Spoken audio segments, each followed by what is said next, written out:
El siguiente segmento es clasificación F, formativo, educativo cultural. A, apto para todo público.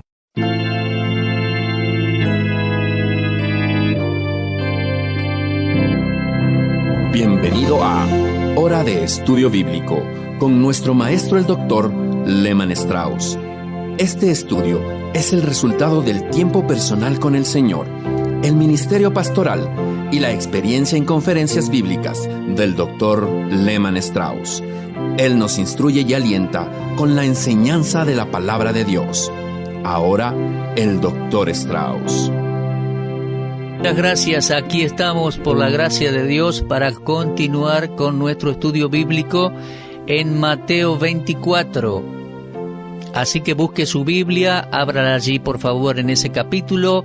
Vamos a ir a Dios en oración y continuar nuestro desarrollo, nuestro estudio. Amado Padre, te agradecemos una vez más por tu palabra, la cual es nuestra base para tomar todo tipo de decisiones en la vida. Te agradecemos por los principios que nos guían y gobiernan cada día. Ayúdanos a vivir por ellos, que todo lo que hagamos sea para tu gloria. Ayúdanos a considerar con sabiduría los tiempos en los cuales tú nos has puesto para vivir y nuestra misión aquí en el mundo. Te pedimos por el ministerio de tu palabra, que en este estudio haya edificación y bendición para tu pueblo y que personas puedan conocerte como Salvador personal. Que tu nombre sea glorificado, Dios, en este estudio. Lo pedimos en el nombre del Señor Jesús. Amén. Muy bien, con Biblia en mano allí, Mateo 24. Y habíamos terminado allí el último programa hablando de las indicaciones de la cercanía del fin del siglo en el versículo 12 de Mateo 24. En el programa anterior veíamos en cuanto a las señales de engaño. Muchos serán engañados en el fin de los tiempos. La señal militar le habíamos llamado en segundo lugar, guerras y rumores de guerras. Y desde ya, acompañando la señal militar, también sucederán desastres naturales y físicos como dice allí en el versículo 7, habrá hambre, pestilencia, terremotos en muchos lugares. Todos esos serán principios de dolores de parto, que indican que el nacimiento se acercará. El juicio será sobre Israel y, por supuesto, sobre la gente que esté en la tierra en aquel momento. Pero esencialmente es el tiempo de dolores de parto para Jacob, la nación de Israel. Después de los dolores vendrá el nacimiento. Después de los dolores de parto viene el renacimiento espiritual de Israel. Pero aún estamos hablando del período de tribulación aquí en Mateo 24, cuando el juicio de Dios se desate sobre cada incrédulo en el mundo entero. E Israel sea protagonista entre las naciones. Llegamos al versículo 12, a donde leemos, y por haberse multiplicado la maldad, el amor de muchos se enfriará. Tuvimos la señal de engaño, la señal militar, y también tratamos con la señal moral, el deterioro moral del mundo. Creo que aquí fue que dejamos nuestro último estudio cuando estaba diciendo que en el presente conocemos muy poco en cuanto a cómo Satanás controla las mentes y los cuerpos de los individuos. En Primera de Juan capítulo 5 versículo 19 dice que el mundo entero está bajo el maligno. Eso significa que el sistema mundial está bajo el control de Satanás. Ahora vamos a volver a Mateo 24:12.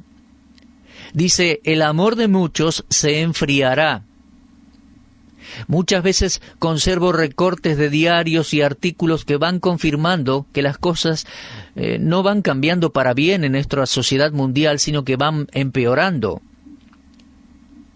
Junté años atrás un artículo sobre la Iglesia Anglicana y su Consejo de Bienestar Moral en el condado de Essex, en Inglaterra. Ellos designaron a un padre soltero de 33 años como empleado del Ministerio de Solteros. El encabezado decía, el nuevo plan para rescatar padres solteros. En el mismo decían que los padres solteros no deben ser mal mirados, sino ayudados. Bueno, el hecho de que una joven dé a luz un bebé, desde ya que pone responsabilidad en el hombre, en especial si él no está en posición de casarse. Entonces la Iglesia, que pasa por alto por completo el adulterio, no dice nada en cuanto a su culpa o haber hecho mal. Va a animar a la gente a violar el 7º mandamiento, rescatando padres solteros de su responsabilidad moral. ¿Pero rescatarlo de qué? Ese hombre necesita ser rescatado de su culpa y penalidad del pecado. Necesita a Cristo. Necesita el Evangelio, la palabra de Dios, y luego ayuda para encaminar su vida lo mejor posible. Cualquier individuo, grupo u organización que defienda las relaciones sexuales antes del matrimonio debe cargar con su responsabilidad de crisis moral. Y con el fin del siglo, sin duda alguna, vendrá el juicio del Dios Todopoderoso. Escuchen por favor, padres, maestros en nuestras escuelas, líderes en las iglesias, escuchen la advertencia. Cuando la responsabilidad es más grande, el fracaso es peor. El juicio será más severo. Cuando usted o yo aprobamos estos males que la Biblia condena y prohíbe, nos estamos rebelando contra Dios y su palabra. Ahora, vamos a mirar de nuevo ese versículo. El amor de muchos se enfriará. Tal como el pecado de la anarquía, el amor superficial que se enfría fácilmente comenzó a arraigarse en la iglesia primitiva, en la iglesia de los primeros tiempos.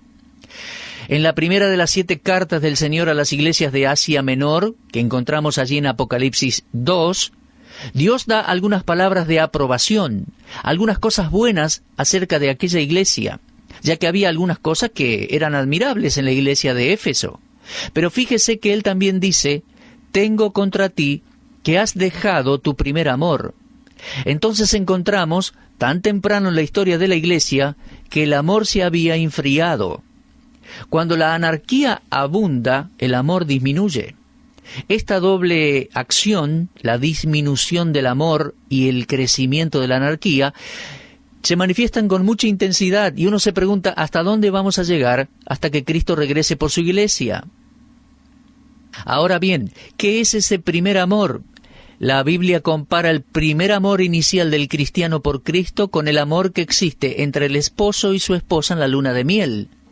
Pablo escribió que el creyente está unido a Cristo en Romanos 7:4 y luego agregó las siguientes palabras: pues os he desposado con un solo esposo para presentaros como una virgen pura a Cristo. Pero temo que, como la serpiente con su astucia engañó a Eva, vuestros sentidos sean de alguna manera extraviados de la sincera fidelidad a Cristo. Eso lo leemos en 2 Corintios 11, 2 al 3.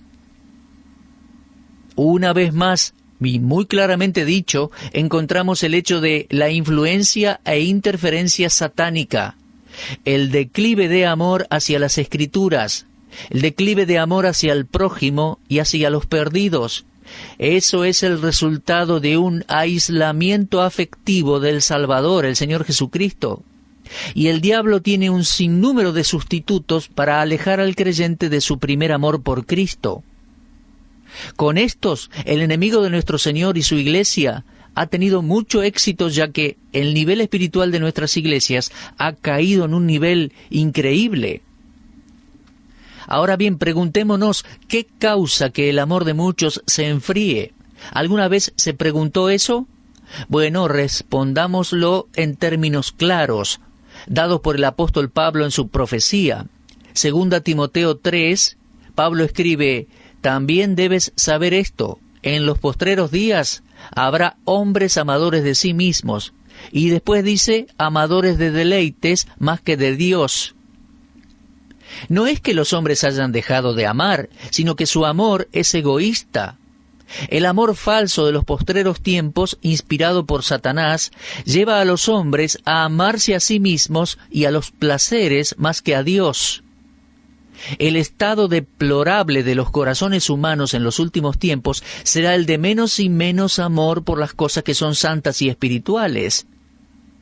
Su conducta será del todo errónea, mala, porque su afecto estará en lo equivocado. Ahora, la Biblia dice que serán amadores de sí mismos. Eso significa que estarán envanecidos. La actitud es yo primero. Todos estos amadores de sí mismos serán sin afecto natural entonces. Tenemos a jefes y empleados, maestros y alumnos, compradores y vendedores, esposos y esposas, hermanos y hermanas, pastores y ministros de la iglesia, viviendo bajo una relación tensa, hombres amadores de sí mismos. Y después en el texto Pablo dice que serán amadores de los deleites más que de Dios. Inclusive en la actualidad, antes del rapto de la iglesia, estamos presenciando una atracción febril hacia ciertos placeres de la era moderna. Algunas personas incluso que dicen ser creyentes se están dejando llevar por estas cosas. Al conocer a la gente y al viajar, voy anticipando excusas de todo tipo, justificando la poca asistencia a la iglesia, por ejemplo. Por lo general es así. Bueno, hermano Strauss, no podemos esperar que vengan muchas personas un lunes. Después de todo, el lunes es una noche difícil para la congregación, después de haber tenido un domingo agitado. Los martes hay reuniones de padres en la escuela, por lo cual se siente una obligación para con el bienestar académico de los hijos. El miércoles a la noche las iglesias tienen su reunión de oración, así que tenemos que acostumbrarnos a la asistencia de los que son fieles y vienen.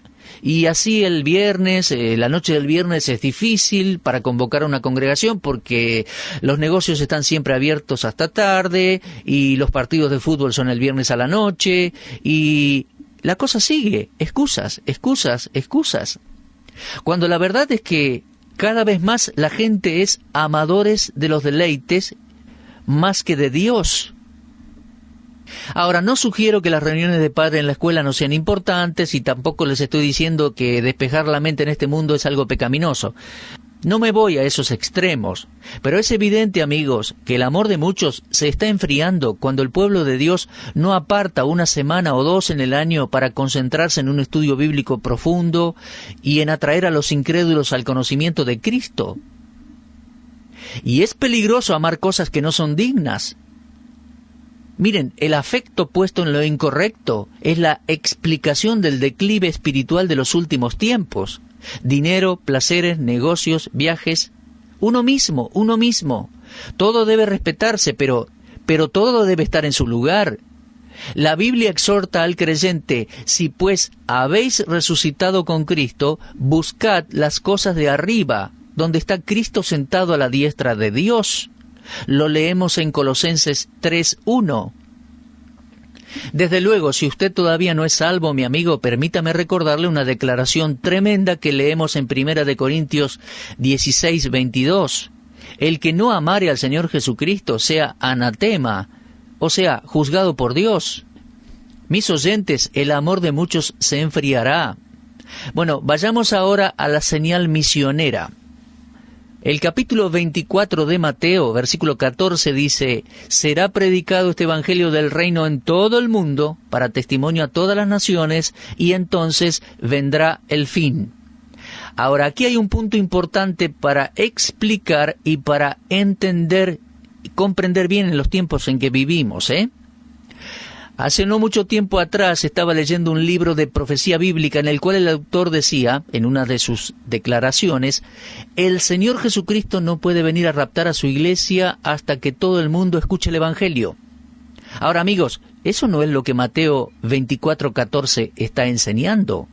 Quiero decir esto: si el Señor Jesucristo no puede venir por su iglesia hasta que todo el mundo haya escuchado el Evangelio, entonces olvídese, no tenemos ningún derecho de esperar su segunda venida. ¿Por qué? Porque la iglesia está perdiendo terreno. La explosión demográfica, la expansión de la población mundial está trayendo personas al mundo a un ritmo que no podemos nosotros mantener para alcanzarlos con el Evangelio. ¿Sabía usted eso? Además, hay muchas tribus en el mundo que no han sido alcanzadas todavía con el Evangelio de Cristo. Pero ¿sabe una cosa? Eso no es lo que Jesús estaba diciendo en Mateo 24:14. Por favor, deje el texto dentro de su contexto. Todo el capítulo 24 de Mateo está hablando del período de tribulación, 7 años, la 70ª semana de Daniel. Eso ocurrirá después que la iglesia haya sido raptada al cielo. Ahora, desde luego, después que la iglesia sea raptada y después de los juicios que matarán a 1/3 de la población, no quedarán tantas personas en la tierra en comparación. Si usted saca a todos los cristianos de este mundo y le agrega los miles de millones que morirán en desastres, juicios, guerras, entonces, mi amigo, no va a quedar un número tan grande de pobladores en tierra en comparación a la población mundial presente. Y allí muchos predicadores judíos alcanzarán el mundo entero. No, mi amigo, el texto no está diciendo que Cristo no puede venir a buscar a su iglesia hasta que todo el mundo haya escuchado el Evangelio. Simplemente está diciendo que durante la tribulación el Evangelio del reino será predicado exitosamente. Ahora, ¿observó lo que está diciendo aquí? Es el Evangelio del reino el que será predicado en todo el mundo. Analicemos esto. ¿A qué se refiere Jesús al decir el Evangelio del reino? Bueno, para poder tener una respuesta apropiada a esa pregunta, es necesario que comprendamos que existe un solo Evangelio verdadero. Habrá y hay muchos evangelios falsos y el número sigue subiendo al acercarnos el fin del siglo. Estos evangelios dicen ser el evangelio. Por ejemplo, está el evangelio de la prosperidad, evangelio social, evangelios de ayuda, evangelio... Miren, hay una denominación protestante que en todos sus esfuerzos, incluyendo la obra misionera, han excluido por completo el mensaje de salvación para las almas perdidas. El programa de ellos es el de socializar a la humanidad. Ayudan a los indígenas en la selva a cultivar, criar gallinas, tener ganado y lo que sea que necesiten para vivir, cómo vestirse mejor. Ese es un evangelio social, pero no es el evangelio de salvación, el evangelio de la Biblia. No quiero decir con esto que no tengamos que ayudar a personas con necesidades materiales. Yo creo que donde sea que se predique el evangelio y las personas lo escuchen y crean, las condiciones de vida van a mejorar. Y les tenemos que ayudar también materialmente. Las condiciones sociales tienen que mejorar en donde Cristo es honrado y se obedece a la Biblia. Pero lo que quiero decir es que el programa social no debe reemplazar el Evangelio de Cristo. Existen muchos evangelios falsos y tenemos que estar alertas. Fíjese lo que Pablo dice en Gálatas 1, comenzando con el versículo 6. Estoy maravillado de que tan pronto os hayáis alejado del que os llamó por la gracia de Cristo para seguir un evangelio diferente. No que haya otro, sino que hay algunos que os perturban y quieren pervertir el evangelio de Cristo. ¿Lo ve? Pablo nos dice que van a haber personas que perviertan el evangelio. Y continúa allí el texto en Gálatas diciendo, mas si aún nosotros o un ángel del cielo os anunciare otro evangelio diferente del que os hemos anunciado, sea anatema. Como antes hemos dicho, también ahora lo repito, si alguno os predica diferente evangelio del que habéis recibido, sea anatema. Eso leí allí en Gálatas 1, 6 al 9. Entre los Gálatas ya había un alejamiento del verdadero evangelio. Y como todas las personas que se alejan de la verdad, la acción de los Gálatas fue pronto, como lo dice el versículo, lo cual significa que se tomó rápido, sin consideración. Después de profesar fe en Cristo, los Gálatas estaban siendo desviados por judaizantes legalistas. En realidad los Gálatas estaban siendo engañados. Ellos fueron engañados por lo que Pablo llama otro evangelio. Mire, en castellano se pierde un poco el sentido de lo que se está diciendo, pero en el griego hay dos palabras que se traducen otro, en versículos 6 y 7. La palabra del versículo 6 es héteros, que significa otro de un diferente tipo. Y la palabra en el versículo 7 es la palabra que significa otro del mismo tipo. Los Gálatas estaban siendo desviados por otro evangelio, y eso era un evangelio de otro tipo, diferente al evangelio de Cristo. En la actualidad existen otros evangelios que no son del mismo tipo que el evangelio de la Biblia. Evangelios de modernismo, liberalismo, ecumenismo, humanismo, no son los evangelios de la Biblia. Ninguno es del mismo tipo que el evangelio de Jesucristo, según la palabra de Dios. Ahora bien, ¿qué quiere decir el Evangelio de Cristo? Bueno, tenemos la definición bíblica del Evangelio en 1 Corintios 15. Pablo dice sintéticamente: os declaro, hermanos, el Evangelio que he recibido. Cristo murió por nuestros pecados, conforme a las Escrituras, fue sepultado, resucitó al tercer día, conforme a las Escrituras, y en base a eso, en base a Cristo y su obra, se ofrece perdón de pecados. Ahora, lo que tenemos en Mateo 24 es el Evangelio del Reino. Tenga en mente que la palabra Evangelio significa buenas noticias, buenas nuevas. Son buenas noticias de salvación para los pecadores perdidos. Pero aquí en Mateo 24 se le llama el Evangelio del Reino. Y eso levanta algunas preguntas, como: ¿hay más de un Evangelio? Bueno, ya hemos probado que no, que solo hay un Evangelio. De hecho, la naturaleza del mismo lo prueba, ya que las buenas noticias solo pueden provenir de la proclamación del perdón de pecados por medio de la crucifixión y resurrección de Cristo. La salvación es por la gracia de Dios, y el Evangelio que proclamamos, esta salvación, es el Evangelio de la gracia. Ahora, este Evangelio es llamado de diferentes maneras en la Biblia. El nombre varía dependiendo de la época en la cual es proclamado. Entonces, en Mateo 24 tenemos el Evangelio del Reino. Y ahora déjeme explicarle un poquito qué es el Evangelio del Reino. El Evangelio del Reino simplemente significa que es el Evangelio que será predicado en el tiempo de la tribulación, anunciando el regreso del Rey. Será una gran noticia. Ahora, nuestro Señor predicó el Evangelio del Reino al principio. También Juan el Bautista predicó el Evangelio del Reino en los primeros capítulos de Mateo.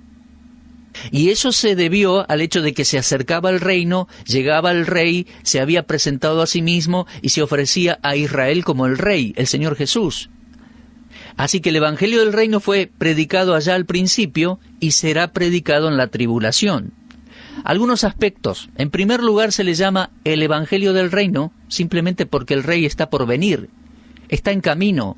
Al final de la tribulación estará aquí para establecer su reino.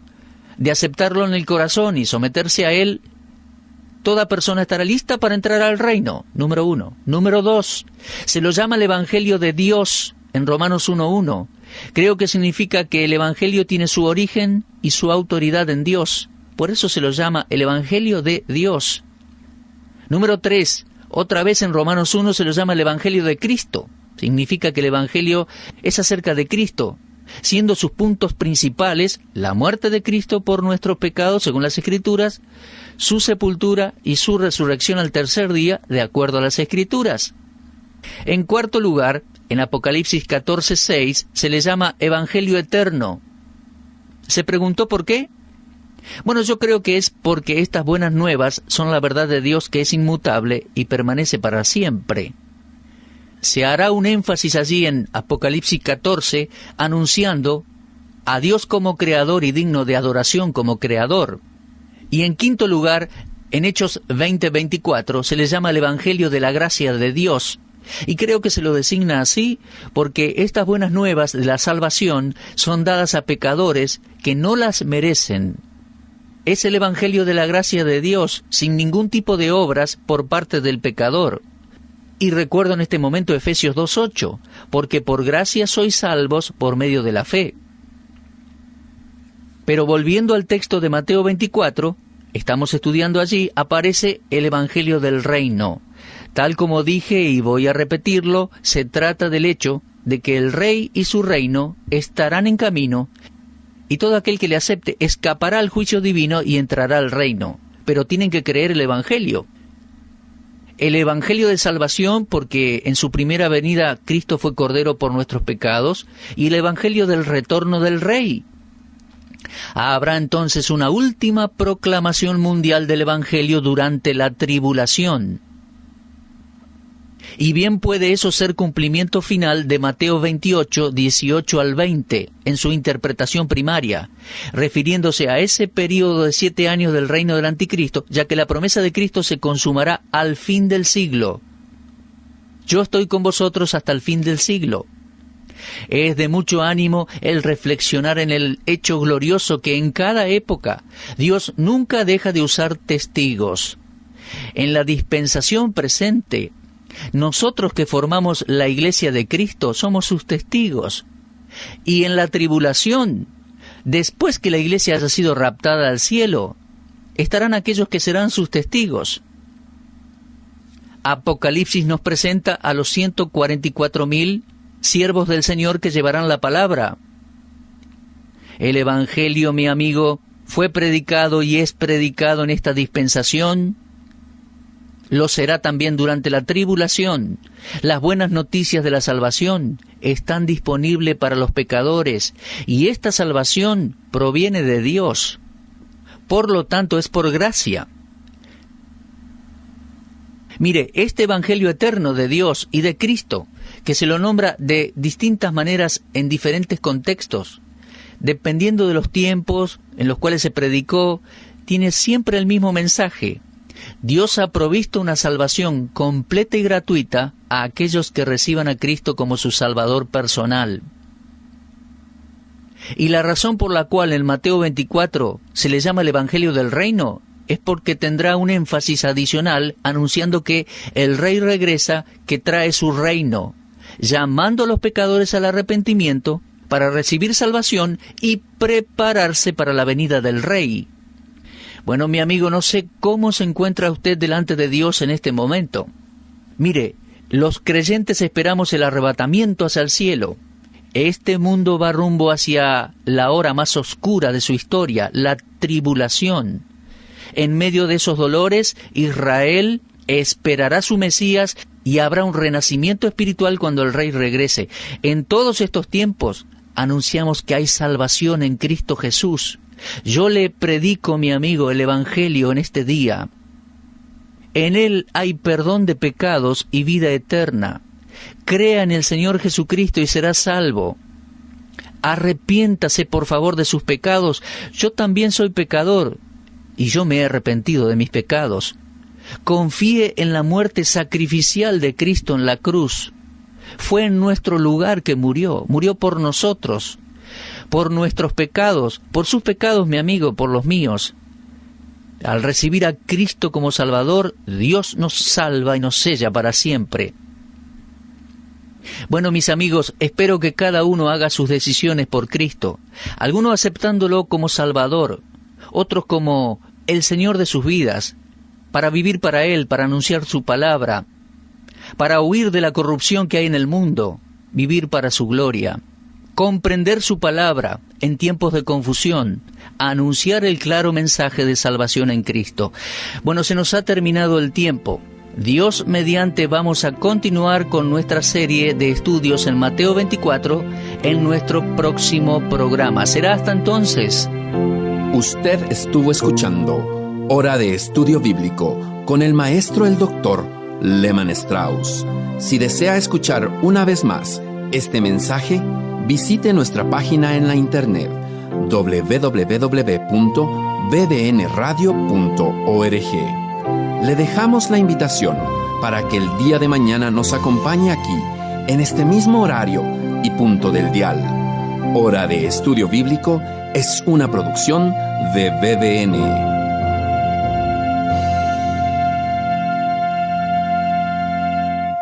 Ingrese a nuestra sala de chat para hacer la consulta espiritual que desee.